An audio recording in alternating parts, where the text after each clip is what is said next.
जय हिंद साथियों, स्वागत है आपका self study classes Vishwamit Jain YouTube channel में। दोस्तों आज के वीडियो में हम मध्य प्रदेश सामान्य ज्ञान को बहुत ही अच्छे से ट्रिकी वे में पढ़ने वाले हैं। आप पूरा वीडियो जरूर देखें दोस्तों। आपको एमपीजी के मैंने बहुत सारा एमपीजी के याद करवा दिया है और ट्रिक से याद करवाया है। आपको कुछ भी याद नहीं करना पड़ता, पूरा वीडियो देखना पड़ता है और सब कुछ याद हो जाता है। ठीक है, तो ऐसी ट्रिक आज बताने वाले हैं दोस्तों। तो वीडियो को लाइक जरूर करें और सब्सक्राइब कर देना और साथ ही बेल आइकन को दबाना ना भूलें। ठीक है, तो बेल आइकन को जरूर दबाएं और वीडियो को लाइक करके शेयर अवश्य करना है दोस्तों।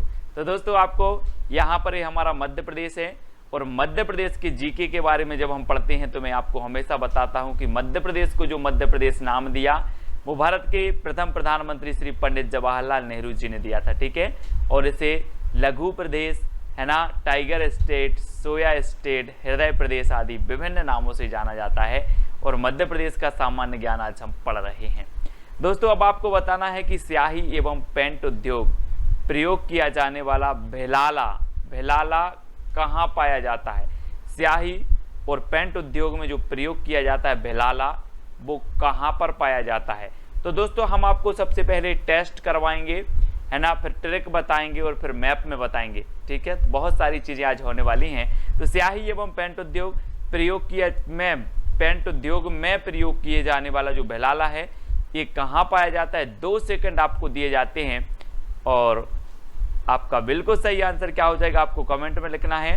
पूछा गया प्रश्न है और आपका बिल्कुल सही आंसर होगा छिंदवाड़ा, यानी कि जो आ नंबर है वो आपका बिल्कुल सही आंसर हो जाएगा। अब इसको कैसे याद रखोगे दोस्तों, देखो मैं आपको बता रहा हूं कि जो स्याही होती है, स्याही जो पेन की स्याही अगर आपके पैंट में गिर जाए, जेब में पेन रखते हो और पैंट में गिर जाए तो स्याही नहीं छूटेगी, आपके पैंट में छेदा हो जाएगा। क्या हो जाएगा? छेद हो जाएगा, लेकिन स्याही नहीं छूटेगी। तो स्याही एवं पेंट में जो उपयोग होता है भेलाला, वो कहाँ छेद हो जाएगा तो छिंदवाड़ा, छेद हो जाएगा तो छिंदवाड़ा। स्याही गिर जाए तो धो के छेद हो जाएगा, लेकिन स्याही नहीं छूटेगी। तो छिंदवाड़ा में ये भेलाला मिलेगा, यानी कि जो आ नंबर है वो आपका बिल्कुल सही हो जाएगा। ठीक है, ऐसे याद भी रखना है। अब दोस्तों ये छिंदवाड़ा कहाँ है मध्य प्रदेश में, तो ये छिंदवाड़ा मध्य प्रदेश में ये जिला है और ये क्षेत्रफल की दृष्टि से दोस्तों सबसे बड़ा जिला है। ठीक है, याद रख लेना है। आपने पेंच राष्ट्रीय उद्यान पढ़ा होगा, ये पेंच राष्ट्रीय उद्यान ये छिंदवाड़ा और सिवनी यहाँ पड़ता है आपका, तो इसको भी आपको याद रखना है। ठीक है, अब दोस्तों आपको बताना मध्य प्रदेश में वानिकी प्रोत्साहन हेतु पंचवन योजना की शुरुआत कब हुई। पंचवन की हो रही है दोस्तों, तो पंचवन की उत्तर में भी लास्ट में क्या आएगा? 5 आएगा, है ना। तो वानिकी प्रोत्साहन हेतु जो पंचवन योजना की शुरुआत हुई वो कब हुई, तो आपका बिल्कुल सही आंसर होगा दोस्तों 1975। 5 की बात हो रही है तो 5 यहाँ पर भी आएगा आपका, तो 5 यानी 75। 1975 में पंचवन योजना की शुरुआत हुई, ये चीज आपको याद रखनी है। ठीक है, अब दोस्तों मध्य प्रदेश में सर्प उद्यान कहाँ पर है। अरे दोस्त आप बोलोगे सर बहुत सारे उद्यान पढ़े, सर्प उद्यान तो पढ़ा ही नहीं है। तो आपको बताना है कि जो सर्प रहते हैं वो कहाँ, आकाश में रहते हैं कि भू में रहते हैं। कहाँ रहते हैं? आकाश में तो नहीं मिला, एक आध सर्प नहीं मिला ना, भू में ही मिले। तो सर्प उद्यान कहाँ पर होगा? भोपाल, यानी कि जो आपका बी नंबर है वो सही हो जाएगा। अब दोस्तों आपने वन विहार राष्ट्रीय उद्यान भी देखा होगा, है ना, तो यहाँ पर आपका भोपाल है और वन विहार राष्ट्रीय उद्यान है। ठीक है, और यहीं पर वन विहार राष्ट्रीय उद्यान में क्या है? सर्प उद्यान है। ठीक है, कहाँ पर? भोपाल में। अब याद रख लेना कि सर्प भू में रखते हैं, तो भू से भोपाल। अब दोस्तों आपको बताना है कि मध्य प्रदेश के किस राष्ट्रीय उद्यान में वन्य जीवों को गोद लेने की योजना प्रारंभ की गई। जी हाँ दोस्तों, बहुत ही बढ़िया प्रश्न है। 2 सेकंड आपको दिए जाते हैं। मध्य प्रदेश के किस राष्ट्रीय उद्यान में वन्य जीवों को गोद लेने की योजना प्रारंभ की गई, तो आपका बिल्कुल सही आंसर क्या हो जाएगा? आंसर हो जाएगा दोस्तों वन्य जीवों को गोद लेने की, यानी कि ऐसे वन्य जीव जो क्या करते, वन में विहार करते हैं, अब उनको गोद लेने की योजना प्रारंभ की गई। तो वन में विहार करते हैं तो ऐसी योजना कहाँ पर प्रारंभ होगी? वन विहार में। ठीक है, ऐसे वन्य जीव जो वन में विहार करते हैं अब उनको गोद लेने की योजना प्रारंभ की गई, तो ये वन में विहार करते इसलिए वन विहार में ही की जाएगी, यानी कि आपका बी नंबर जो है वो बिल्कुल सही हो जाएगी। अभी वन विहार राष्ट्रीय उद्यान कहाँ पर है, तो ये है दोस्तों आपका भोपाल में। ठीक है, घूम के आना कभी, बहुत ही बढ़िया है ना। अगला बता दोस्तों, अगर आप MPPSC और व्यापम से संबंधित किसी भी एग्जाम की तैयारी कर रहे हैं तो अनअकैडमी ऐप आप इंस्टॉल कर सकते हैं। नीचे दी डिस्क्रिप्शन में लिंक है, ठीक है, उससे आप अनअकैडमी ऐप डाउनलोड कर सकते हैं, इंस्टॉल कर सकते हैं।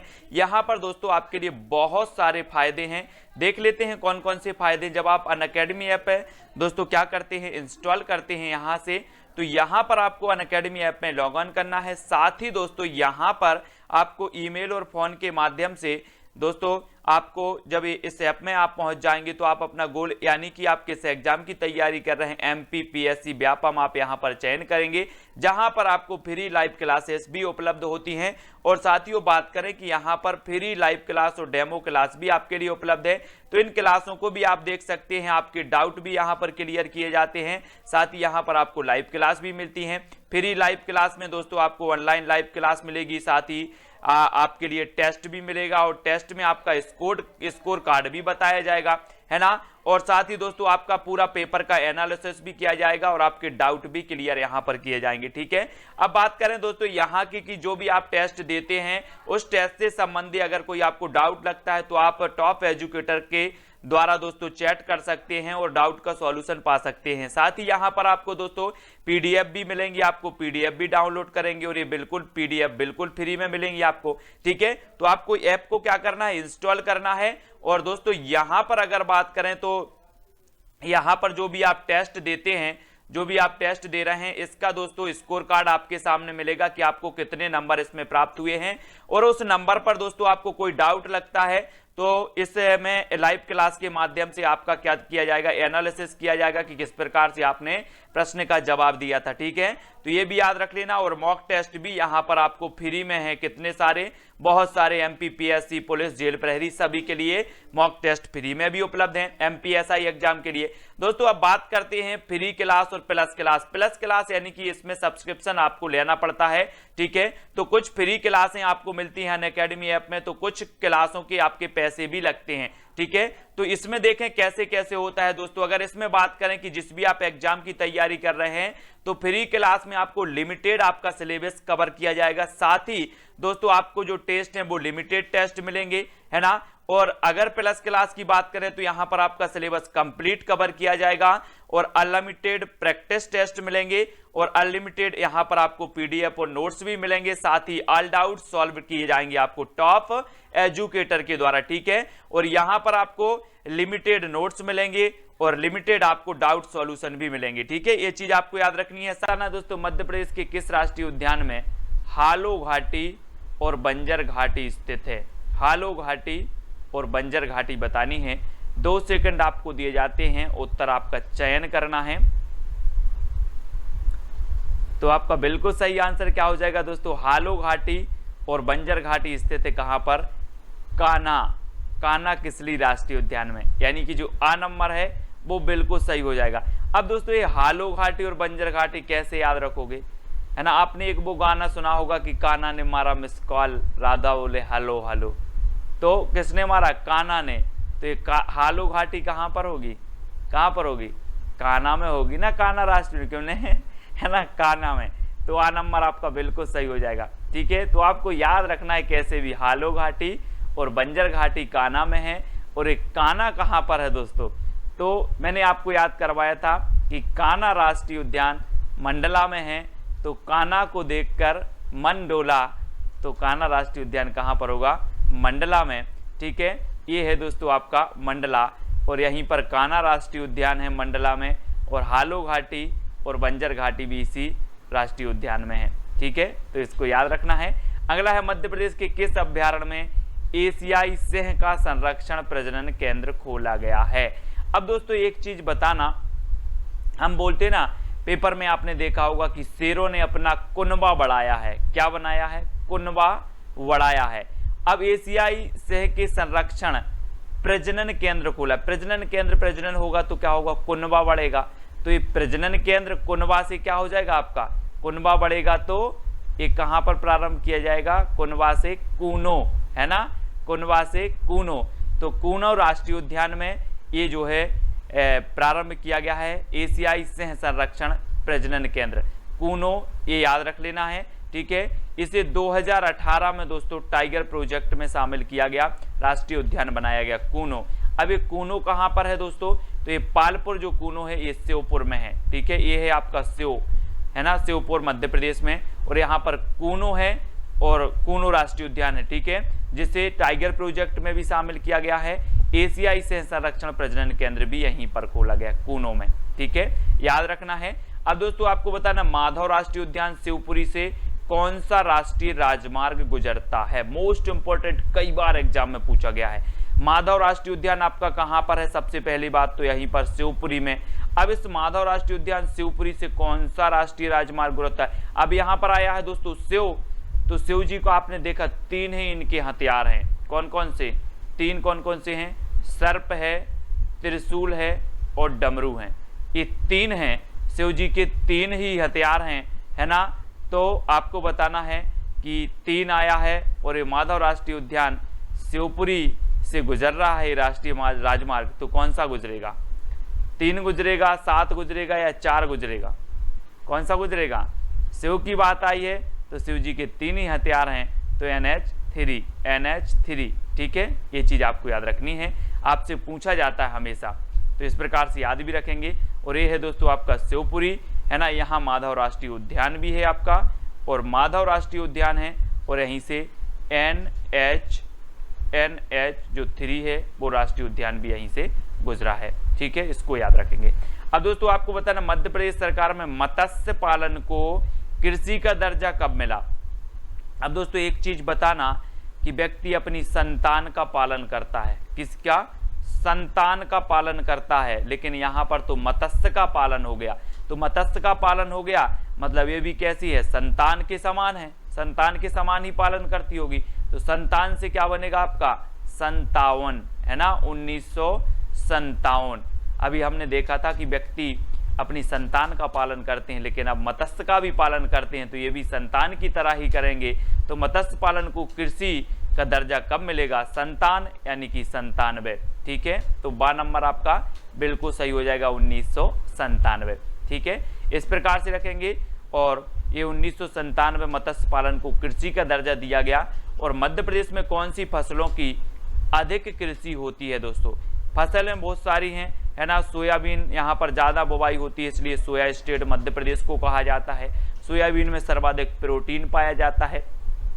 लेकिन जो फसलों की सर्वाधिक कृषि होती है वो कौन सी फसलों की होती है? तब आपका बिल्कुल सही आंसर होगा खरीफ फसलों की। जो बरसात में बोई जाने वाली फसल होती हैं उन फसलों को कहा जाता है खरीफ फसलें, ठीक है। और खरीफ फसलों को जो है कृषि सर्वाधिक होती मध्य प्रदेश में, ठीक है, याद रखना है। अब दोस्तों आपको बताना है राष्ट्रीय सोयाबीन अनुसंधान केंद्र कहाँ पर है। तो सोयाबीन अनुसंधान केंद्र आपको बताना है, और मैंने आपको याद करवाए थे जब अनुसंधान केंद्र कि अगर सोयाबीन कैसे फ्री में बांट दूं, मैं बोलूं कि मैं सोयाबीन फ्री में बांट रहा हूं, तो लोग दौड़ दौड़ के आएंगे, है ना। तो सोयाबीन अनुसंधान केंद्र कहाँ पर होगा? इंदौर। दौड़ दौड़ के आएंगे मतलब इंदौर, यानी कि 12 नंबर आपका बिल्कुल सही हो जाएगा, ठीक है। और ये है दोस्तों आपका इंदौर, यहाँ पर सोयाबीन अनुसंधान केंद्र है, ठीक है। और एक चीज और बता दूं दोस्तों, ये उज्जैन में एशिया का सबसे बड़ा सोयाबीन कारखाना है। क्या है? एशिया का सबसे बड़ा सोयाबीन कारखाना कहाँ पर है? इंदौर में। और सोयाबीन अनुसंधान केंद्र कहाँ पर है? तो ये सोयाबीन कारखाना उज्जैन में, और जो अनुसंधान केंद्र है वो कहाँ पर है? इंदौर में, ठीक है। तो याद रख लेना, है ना, सोयाबीन का कारखाना तो उज्जैन और अनुसंधान केंद्र तो इंदौर, ठीक है, इसको याद रखेंगे। अब आपसे पूछा जाएगा दोस्तों कौन सा बांध चंबल परियोजना के अंतर्गत नहीं है? कौन सा बांध नहीं है चंबल परियोजना के अंतर्गत? जवाहर सागर, गांधी सागर, राणा सागर या फिर सम्राट अशोक सागर। तो एक चीज बताना दोस्तों, मैंने आपको जब बांध याद करवाए थे चंबल के, है ना, तो मैंने आपको बताया था कि जो है यहाँ पर मंदसौर में गांधी सागर बांध बना है चंबल नदी पर। फिर जवाहर सागर राजस्थान में, राणा सागर भी राजस्थान में बने हैं। मतलब चंबल नदी पर ये तीनों बने हैं, जवाहर, राणा और गांधी, है ना, और सम्राट अशोक सागर नहीं बना है, यानी कि जो विकल्प नंबर आपका डी है वो आपका बिल्कुल सही हो जाएगा। ठीक है ना। और चंबल नदी यहाँ से निकलती है दोस्तों महू से, है ना, महू के पास जाना पाव से निकलती है, और इस प्रकार से यहाँ से बहती हुई ये मंदसौर जाती है, मंदसौर, है ना, मंदसौर के यहाँ से निकलती है, यहाँ से राजस्थान में, और यहाँ से राजस्थान और मध्य प्रदेश की बॉर्डर से होते हुए यहाँ जाके यमुना में मिल जाती है। ठीक है, तो है ना, तो इस प्रकार से याद रखना है। और यहाँ पर आपका गांधी सागर डैम बना है मंदसौर में, और उसके बाद है ना जवाहर सागर, राणा सागर डैम बने हैं, कोटा बैराज। ठीक है, अब किस मिट्टी में बालू की कमी होती है दोस्तों? बालू की कमी किस में होती है? तो अब 4 विकल्प हैं, 4 में से एक का चयन करना है कि बालू की कमी किस में होती है। अब दोस्तों एक चीज बताना है आप कि आप बालों में, आप अगर गांव में रहते हो तो बालों में कौन सी मिट्टी डाली जाती है? काली मिट्टी। बालों में काली मिट्टी डाली जाती है, तो बालू की कमी किस में रहेगी? बालू की कमी रहेगी कौन में? काली में। बाली से काली, काली में बाली की कमी, है ना, काली में बाली की कमी यानी बालू की कमी। तो इस प्रकार से काली मिट्टी में बालू की कमी रहती है, यानी जो 1 नंबर है वो आपका बिल्कुल सही हो जाएगा। ठीक है, तो जैसे भी याद करना है वो आप याद रख लेंगे। ठीक है, अगला दोस्तों आपको बताना, राज्य में रेगुर किस मिट्टी को कहा जाता है? रेगुर। अब एक चीज बताना दोस्तों, मध्य प्रदेश राज्य की बात हो रही है, 2 सेकंड में आपको उत्तर का चयन करना है। जब तक मैं आपको बता दे रहा हूं कि मध्य प्रदेश में सबसे ज्यादा जो मिट्टी पाई जाती है वो कौन सी मिट्टी पाई जाती है? काली मिट्टी। ठीक है, काली मिट्टी मध्य प्रदेश में पाई जाती है, और काली मिट्टी को रेगुलर इस पर क्या होती है? कृषि होती है, कृषि की जाती है रेगुलर। तो रेगुलर से रेगुर मिट्टी किसे कहा जाएगा? अब रेगुलर की जा रही है कृषि किस मिट्टी पर? काली मिट्टी पर, तो रेगुर मिट्टी मध्य प्रदेश में काली मिट्टी को ही कहा जाता है। ये प्रश्न पूछा गया है, यानी कि जो आ नंबर है वो आपका बिल्कुल सही हो जाएगा। ठीक है ना, इस प्रकार से याद रख लेंगे कि सर मध्य प्रदेश में सबसे ज्यादा मिट्टी काली मिट्टी है, और काली मिट्टी को रेगुलर कृषि की जाती है, इसलिए रेगुलर मिट्टी किसे कहा जाता है? काली मिट्टी को। ठीक है, इस प्रकार से याद रखेंगे। अगला है वो दोस्तों, धार किस नदी के किनारे स्थित है? धार, तो आपको बताना है किस नदी के किनारे स्थित है, तो आपका बिल्कुल सही आंसर हो जाएगा दोस्तों क्या? माही की धार। माही की धार, ऐसे याद रखना है आपको, माही की धार। ठीक है, माही की धार, यानी कि जो धार है वो कौन सी नदी के किनारे हो जाएगा? माही नदी के। ठीक है, तो माही की धार, धार माही नदी के किनारे स्थित है। डी नंबर आपका बिल्कुल सही हो जाएगा। और ये है दोस्तों आपका धार, है ना, यहीं पर है। मांडू भी है, तो याद रख लेना। अगला बताना, प्रदेश की कौन सी नदी अवनालिका अपर्दन द्वारा बीहड़ का निर्माण करती है? तो कौन सी नदी करती है दोस्तों? अब एक चीज बताना, अवनालिका अपर्दन होगा और बीहड़ का निर्माण करेगा, तो कौन सी नदी करेगी?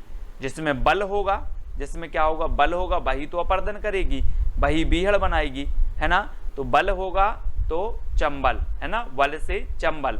चंबल ऐसी नदी है जो अवनालिका अपर्दन द्वारा बीहड़ का निर्माण करती है, यानी कि जो आ नंबर है आपका वो बिल्कुल सही हो जाएगा, चंबल। ठीक है, अगला क्वेश्चन देख लेते हैं। अगला आपको बताना है दोस्तों, इंदौर किस नदी के किनारे स्थित है? ये तो कई बार पूछा गया है दोस्तों। एक चीज बताना, आपको 2 सेकंड में उत्तर तो बताना ही है, जब तक मैं आपको बता दूं कि आपको बहुत तेज भूख लगी है, बहुत तेज भूख लगी है, और कोई आपको खाना दे दे तो आप क्या करोगे? दौड़ के जाओगे। कैसे जाओगे?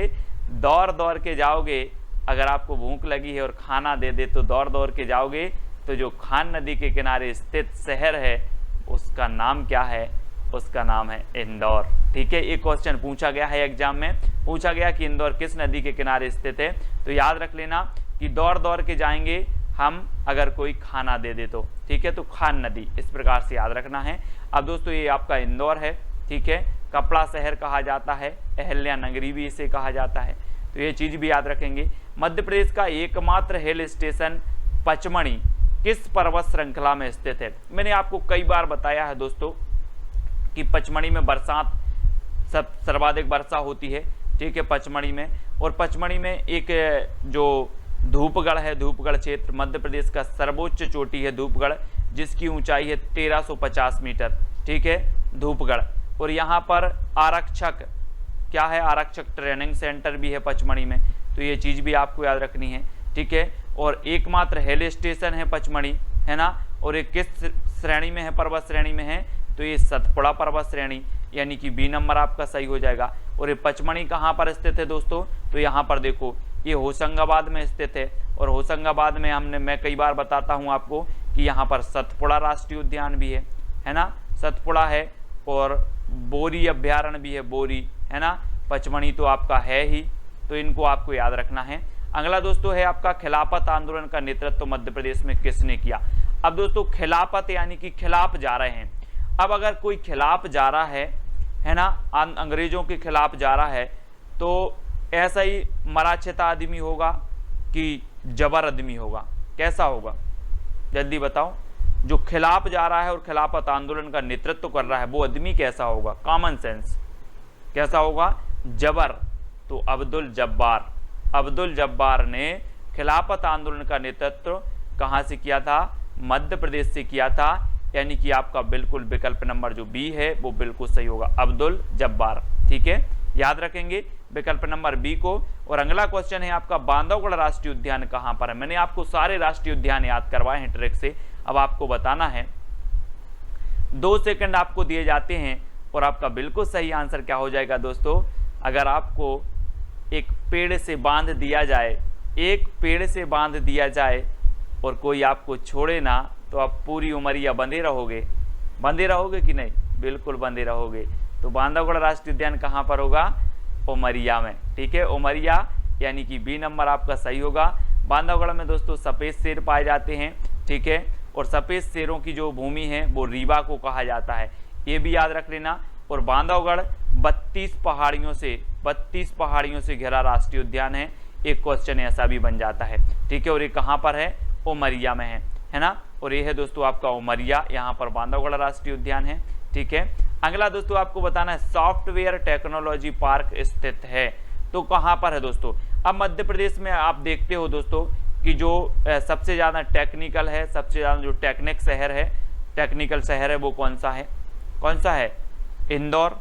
तो ये जो सॉफ्टवेयर टेक्नोलॉजी पार्क कहाँ पर स्थित होगा, इंदौर में, ठीक है। और आप सॉफ्टवेयर डलवाने के लिए दौड़ दौड़ के दुकानों पर जाते हो, मेरे में ये सॉफ्टवेयर डाल दो, वो सॉफ्टवेयर डाल दो, है ना, दौड़ दौड़ के जाते हो, तो सॉफ्टवेयर टेक्नोलॉजी भी कहाँ पर होगी, इंदौर में, यानी कि जो बा नंबर है आपका बिल्कुल सही हो जाएगा। साथ ही दोस्तों अगर आप प्लस सब्सक्रिप्शन लेते हैं, है ना, तो यहां पर एक वर्चस्व नाम से एक मैगजीन भी आपको मिलेगी, जिसके माध्यम से आप समसामयिकी को कवर कर सकते हैं, ठीक है। अब बात करेंगे दोस्तों कि यहां पर कौन कौन से कोर्स अभी वर्तमान में चल रहे हैं। तो यहां पर एमपीएसआई का बैच कोर्स चल रहा है 2 अक्टूबर से, है ना, एमपीएसआई बैच कोर्स, और एमपीपीएससी का भी चल रहा है मेंस, ठीक है। तो ये फाउंडेशन बैच, ये सारे बैच यहां पर चल रहे हैं दोस्तों। एमपी पुलिस, ये बैच यहां पर स्टार्ट हो चुके हैं, तो आप भी इन बैच में शामिल होकर आप भी दोस्तों इन वीडियो के माध्यम से अपनी तैयारी को सुदृढ़ बना सकते हैं, ठीक है। बात कर लेते हैं एडमिशन फीस की, है ना, प्लस सब्सक्रिप्शन की।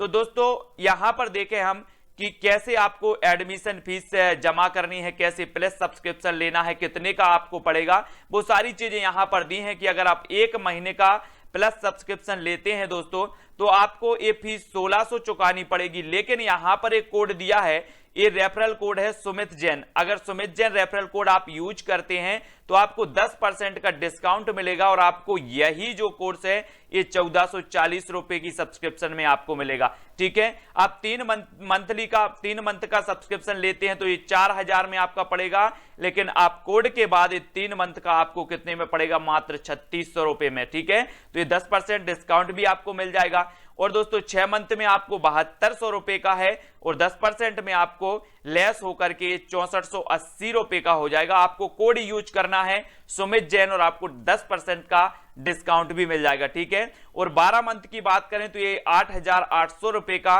रखा गया है, लेकिन 10% डिस्काउंट में आपको 7920 रुपए का ये 12 महीने तक आप इसमें पढ़ाई कर सकते हैं, ठीक है। 24 मंथ के लिए आपको दोस्तों 12800 का कोर्स है, और 10% डिस्काउंट के बाद 11,520 है। यानी कि आपको सुमित जैन ये रेफरल कोड आप यूज करेंगे तो आपको 10% डिस्काउंट मिलेगा। और साथ ही नीचे लिंक दी है दोस्तों डिस्क्रिप्शन में, तो वहां से आप अनअकैडमी ऐप इंस्टॉल करें और बहुत सारे फायदे पाएं। निःशुल्क क्लासें भी यहां पर उपलब्ध हैं, साथ ही आप प्लस सब्सक्रिप्शन ले सकते हैं, डाउट भी आपके क्लियर किए जाते हैं, एनालिसिस किए जाते हैं। तो अभी आप डाउनलोड करें दोस्तों अनअकैडमी ऐप, ठीक है। और वीडियो को लाइक और शेयर जरूर करें। जय हिंद।